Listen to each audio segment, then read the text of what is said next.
Hey, man. Belal. Hey, man. Come up out them Jordans, man. Dude. You got to be able to play if you're going to wear Jordans. Bilal, come up out them Jordans, man. I know you guys saw it on the embedded. What I did. Bilal, what I did. That's Ian, bro. Ian got 2 left feet.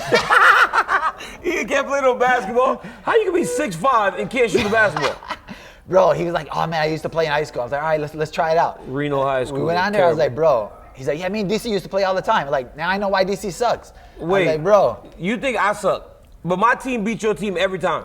Bro, you gave me Buckley. Buckley got 2 left feet and 2 All left hands. All he do is foul. Bro. Buckley fouled too much. But sometimes the game would get stupid, right? Everybody arguing so much, nobody playing. Yeah, that's why I started getting it. That's why like next time we need a ref. Why do games turn into that all the time? That's how it always is. It's just competitiveness, you know, and guys always calling these random fouls. Guess I'm gonna let you keep that. I mean, maybe next time we do a 3-point contest because I hit you with some. You had me feeling good about myself out there. When I hit you with the reverse layup, at least admit that was nasty. But I did it like MJ, where I came up on one side of the rim, went up under. Oh my God! Get out, bro! We got it on camera. Hey, Luis is like, yeah, I was there. Luis, hey, Taylor's like, yep, I remember that, DC. I remember that. Say, bro, so UFC 288. You're fighting against Gilbert Burns. So this fight came together very quickly. Was this one that was on the radar? I know you guys share the same manager, and I know it's like you guys, don't like to fight each other and everything. But was this one that was on the radar? I mean, I like to fight everybody. For me, it ain't management group or not management group. We're not on the same team. We don't train together. Yeah. And if you're in the top 5, you're on my radar. Yeah. So for me, it was like waiting and sitting there, and I was like, who's gonna be next? And we were talking about Kamaru Usman. They were giving me these names. But that's another guy. But there was no dates. Yeah, there was like, oh, maybe August, maybe July.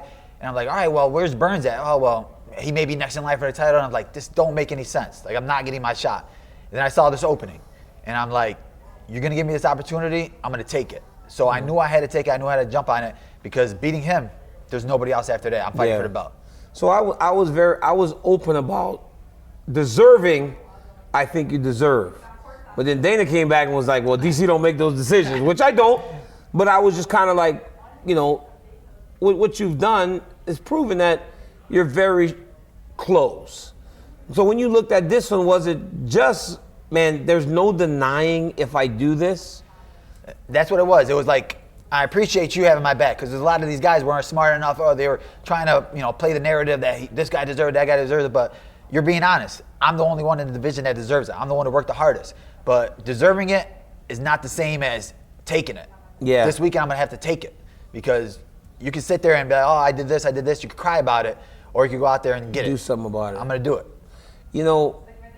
He's a tough guy, and you guys are fighting 5 rounds. You got this fight on 3 weeks' notice. Was there any hesitation to take a 5-round fight opposed to 3 against a guy that just came out of training camp? And he admitted it himself, his last fight, while he did go 15 minutes, it wasn't necessarily hard, right? So he got a full training camp in a fight that he pretty much controlled. He didn't really lose anything. Did you have any hesitation in taking a 5-round fight opposed to a 3-round fight? I wanted the 5-round fight because you asked for that. I asked for the 5-round fight because this is my moment. This fight should be a championship fight. We're 2 of the best in the world, and I'm a championship fighter. And I have to go out there at any moment. If I could be a champion, I have to fight 5 rounds at any moment, anytime, step up to show the UFC, to show the world that I'm going to be their champion. I'm going to show you guys that it doesn't matter how many weeks' notice. It's like if he walked up to my door, knocked on my door, and said, hey, you want to fight? I'm not going to sit there and be like, hold up, how many rounds? Let me train. 2 rounds. Let me train real quick. Let me see where my cardio is at. Nah, you want to fight? Let's go to the park and fight. And that's what this weekend is. Bilal, I wanted to ask you this because we had all these questions when the fight got announced. You're in Ramadan. So how do you train when you're not really take any intake during the day? Or do they have any exemptions? Because I would imagine there's some exemptions for you to prepare yourself for something this big. No, for me, I think that was one of the biggest keys for me taking the fight, is I knew that. Because I know Khabib and Islam and they never fought during Ramadan. Yeah. They just didn't do it. For me, I think mentally during it, I'm in a different spot. Mentally, my strength, like I'm doing stuff that other people aren't doing. I know that he's training and he's drinking water. Me, I'm training, I'm not drinking water, I'm not going home and eating. And that uncomfortability is gonna make me that much stronger. I know that my mindset, above my shoulders, I'm the strongest I could ever be. I don't care what underneath the shoulders matters. Like I don't care what my physical is, because I know my mental is strong. 'Cause And when just it gets do to the the fast. fourth and fifth round, that's where your heart and will and balls come into play a factor. And I know that I have more than that than anybody in the division. And through the fasting, you're gaining clarity, right? Like if I can get through this, if I can fast from sun up to sundown and still prepare for this, what can stop me? There's got to be something to that where you're like, man, because Ryan and I were talking about this on our show, and I'm like, man, he's having to fast, and we don't really know your religion that well, so we're all kind of guessing. Yeah. Everybody's guessing. That's why I wanted to ask you, like, are there any exemptions for you to eat during the day? Or are you still just kind of preparing in that way? No, I'm not eating or drinking from sunrise to sunset. So I'm waking up at 4 a.m. right before sunrise. I'm getting the right carbs in, the right drinks in, making sure that I get the right amount of liquid in. So I train at 10 a.m., not having any water, not having any food. Then I train again at 6 p.m., not having any water, any food. I go home at 7:30. That's when I could replenish, get your fuel back in there. But I just have to be smart with everything. It has to be the right stuff that I'm putting back into my system so I could be able to work the next day. Yeah. And I think I have it down to a science now where people are going to be like, bro, this guy needs to write a book of what he's doing, how he's doing it. How did he do this? That's what they're going to be saying Saturday night. After you're done. Well, That's like, that won't be the first time. Because in the Sean Brady fight, everybody's like, whoa, who is this? Yeah. Right? Like, who's this Belal Muhammad? What allowed for you to make that big a jump? And I don't think that it was a question of your skills, because you've always been supremely skilled. But in that fight, you showed a comfortability on the feet that we hadn't seen. You literally just pieced this dude up. What allowed for you to make that jump? What allowed for you to set yourself free to perform at that level? I think that people just don't understand how good I am everywhere. I go into every fight with a different game plan, a different style. I'm evolving every fight. Like if I fight a grappler, all right, I'm going to strike with you. If I fight a striker, all right, I'm going to grapple with you. I'm not that guy that has to do this or has to do that. Every fight, you're going to be wondering what I'm going to do. Saturday night, Gilbert Burns doesn't know what I'm going to bring to the table. Mm-hmm. He's sitting there like, man, why do we want 5 rounds? Man, is he going to wrestle? Is he going to strike? Is he going to do this? There's the unknown for him. I know what he's going to bring to the table. He comes to the same fight every single time. He's good at it, but I'm better at everything else. Yeah. And I'm better at understanding your strategy. This is a game of chess, not checkers. Yeah. So Sean Brady came in there thinking, oh, this is going to be easy. Everybody was talking about it. Everybody's hyping him up, 15-0. I go out there, I finish him, and it's like, oh, well, he's not as good as we thought he was. Sean Brady sucks. That has to piss you off a little bit, though, right? It does. It makes me mad. Like, yeah, but do you use that as fuel?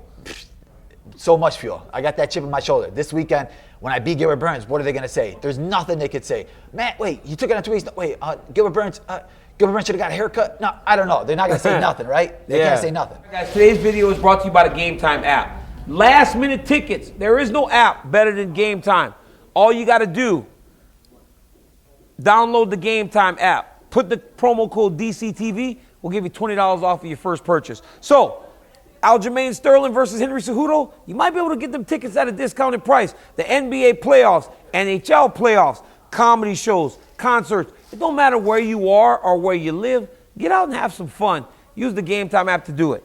Promo code DCTV for $20 off of your first purchase. Do you like that, though? Do you like having that chip? Do you like carrying that chip? Do you like having people doubt you so you can go and prove them wrong? Yeah, of course. That's what makes me go harder. That's what makes me want to work harder, right? Like I'll sit there and be in my house thinking about this fight every single day. Like I'm dreaming, eating.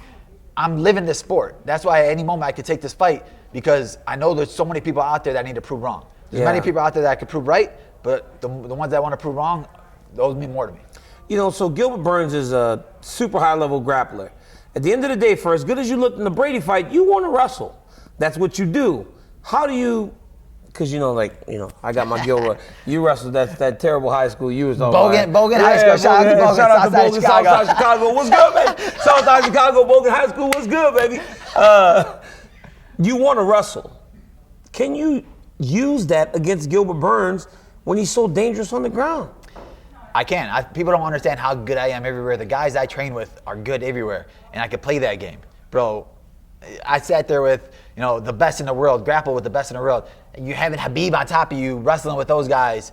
And if you could wrestle and grapple with those guys, I could grapple with anybody else. I think people had that fear of, I don't want to go to the ground with Gilbert Burns.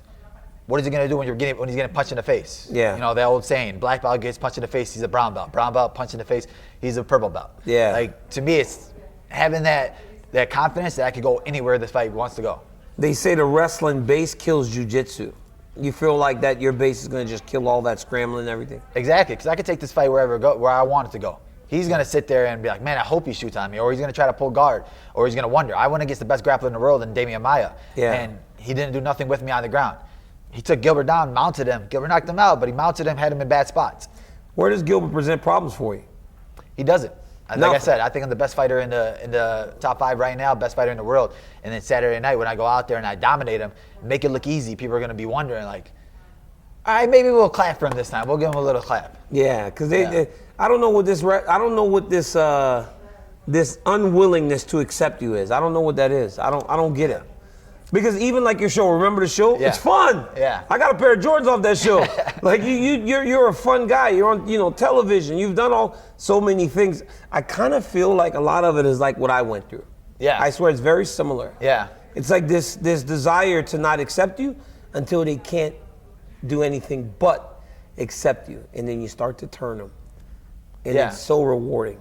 Yeah, honestly, that's what I do. I'm always a fan of the sport. Like you said, thinking of you, even after the Anderson Silva fight, you were getting booed, but you accepted that fight on a couple of days' notice, and it's like, bro, that's a legend right there. Like, how you guys gonna boo this guy right now? But like you said, they eventually like, all right, we like DC. Oh, DC's kind of funny. Yeah. All right, he's cool. And I think that's what's kind of like the same road that I'm taking. Yeah, and it'll happen. Yeah. Because you're a cool dude. Belal, you're the man, bro. Appreciate Good luck you, this weekend, man. Guys, UFC 288. Co-main event is Belal Muhammad versus Gilbert Burns. Belal Muhammad took this fight on very short notice, but if you listen to his words, he's as prepared as he's ever been to go out there and make a statement and tell you he is the #1 contender at welterweight. Make sure you tap in, watch these guys fight. 5 rounds from the Prudential Center in Newark, New Jersey. Until next time, like, subscribe, go follow Bully B everywhere on his social media. And make sure you tell your friend to tell one of their friends that DC has a YouTube channel. And I'm doing stuff like checking in with guys like Belal Muhammad. Till next time, guys, peace.